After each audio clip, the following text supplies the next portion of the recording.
Are your kids not as helpful around the house as you think they should be? You think maybe you're behind in training them with chores and maybe it's too late? Let's talk about how to get started and how to do it cheerfully.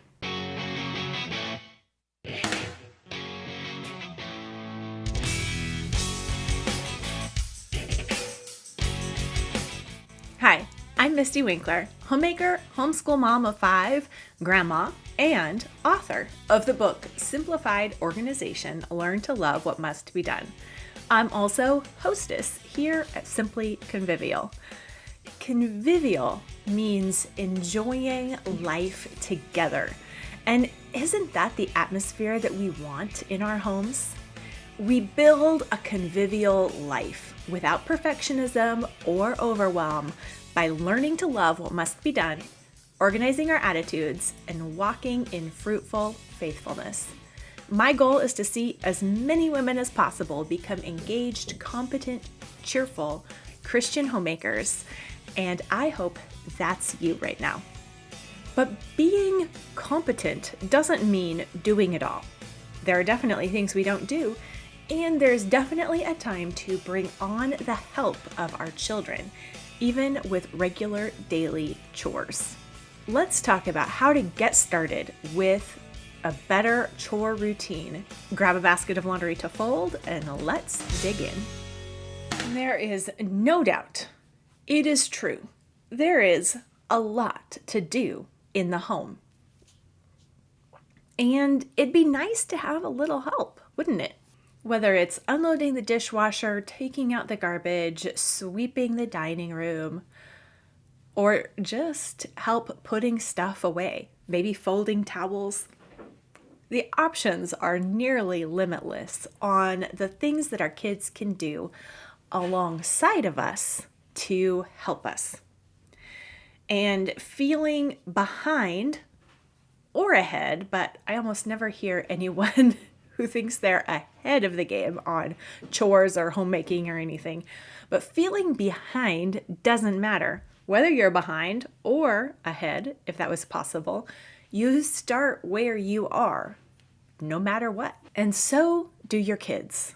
Maybe you think, I should have taught my children chores earlier, or they should already know how to do this. I've already told them, and yet it's not happening. Something is broken. I'm broken, my children are broken, our home is broken, something just is not working, and I don't know what. Well, it is not too late.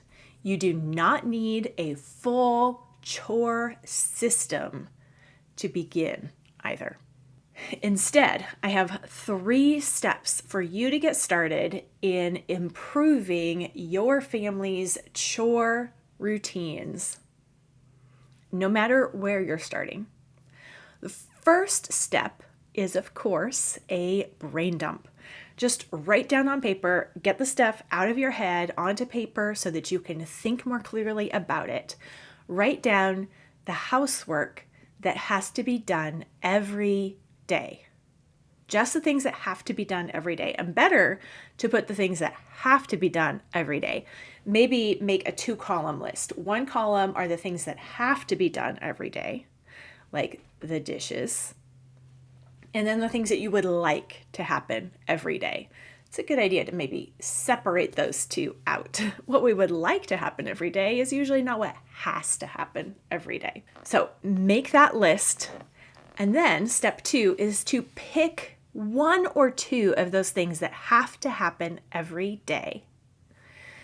And bring your kids, no matter their ages, no matter their number, bring them alongside of you as you do that work every day for a while, multiple weeks, maybe over a month.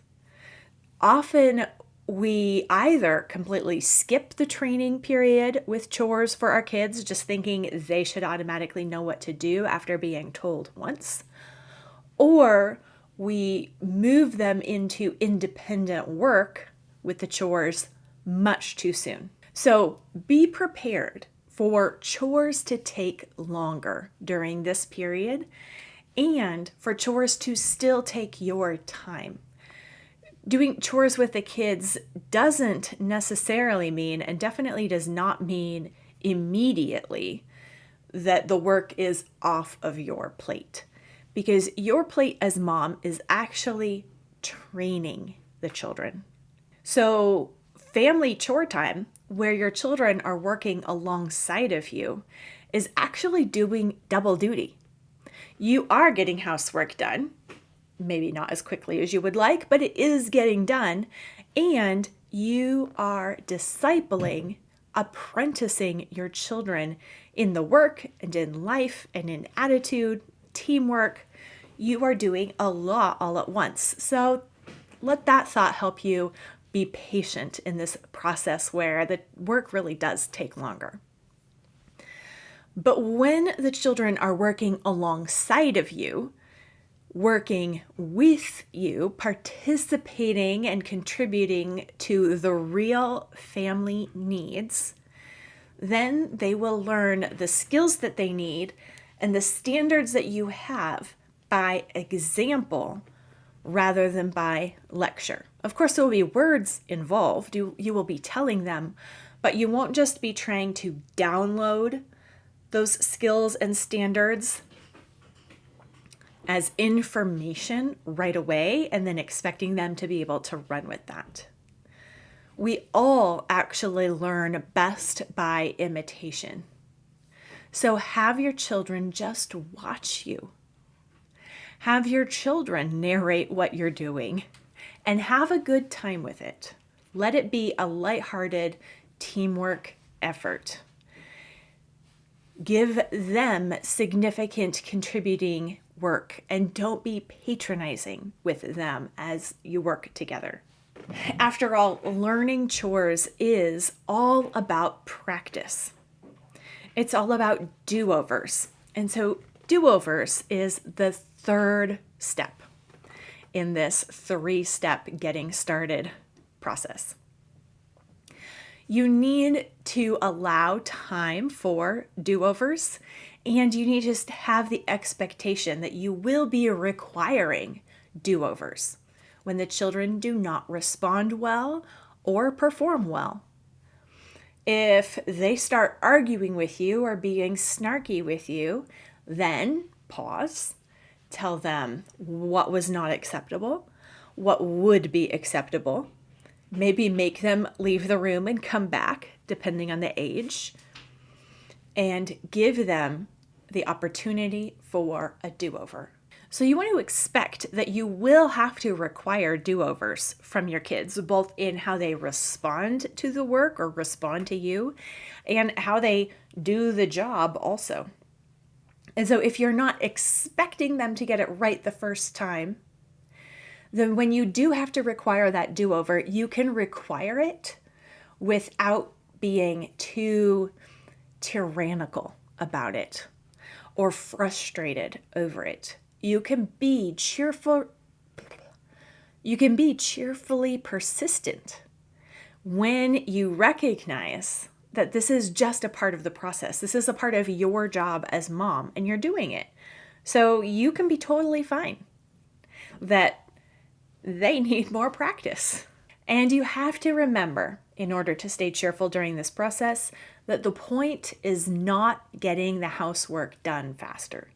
Maybe it seems like chores shouldn't take as long if 5 people instead of 1 person is working. But that's not the case for quite some time, not until family chores is just the norm in the family, and that always takes longer than you would think. The longer that you have gone without chores being the norm, the longer it will take for it to become a norm. Just stick with it. It's okay.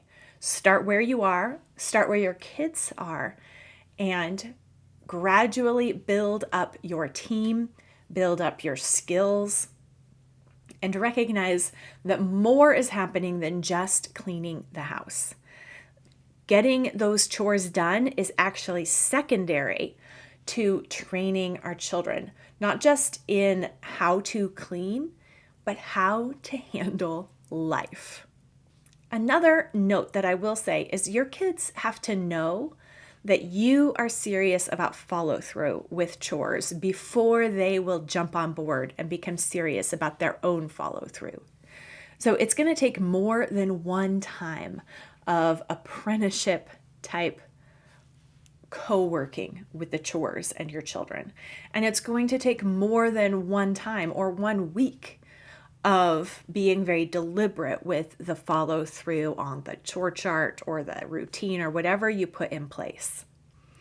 In fact, the length of time that you have not been consistent with follow through in the past, think about how that has been for your children. How long has it been? Be willing to go at least that long with follow through yourself, you following through on keeping accountable with the chores and keeping them accountable with the chores before you expect follow through unrequested, unprompted, completely independent from your children. Our own failures don't justify their failures, but on the other hand, their failures are actually clues to us about the failures we have to address in ourselves first.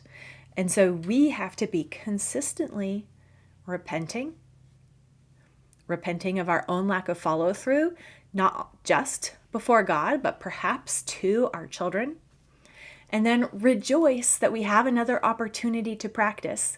Rejoice that the job is not over and we still have grace and more opportunities to actually become people who follow through. Rejoice that it's possible for you and your children. And repeat. Continue doing it. Do not grow weary in doing good.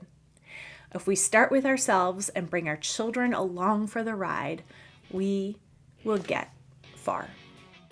If you want to go deeper in how to train your kids to be helpful, cheerful, competent contributors at home, then check out my upcoming Raising Capable Kids Masterclass. In this 2-hour masterclass, you'll get a clear, grace-filled framework for teaching responsibility through daily life, not through reward systems, threats, or perfectionism. Whether your kids are toddlers or teens, you'll learn practical strategies for building a home culture where everyone pitches in. Go to simplyconvivial.com/chores. That's simplyconvivial.com/chores to register. And this masterclass is also included for everyone who's a member in Convivial Circle, which you can learn about by going to convivialcircle.com. Let's use our homes to raise capable kids while repenting, rejoicing, and repeating.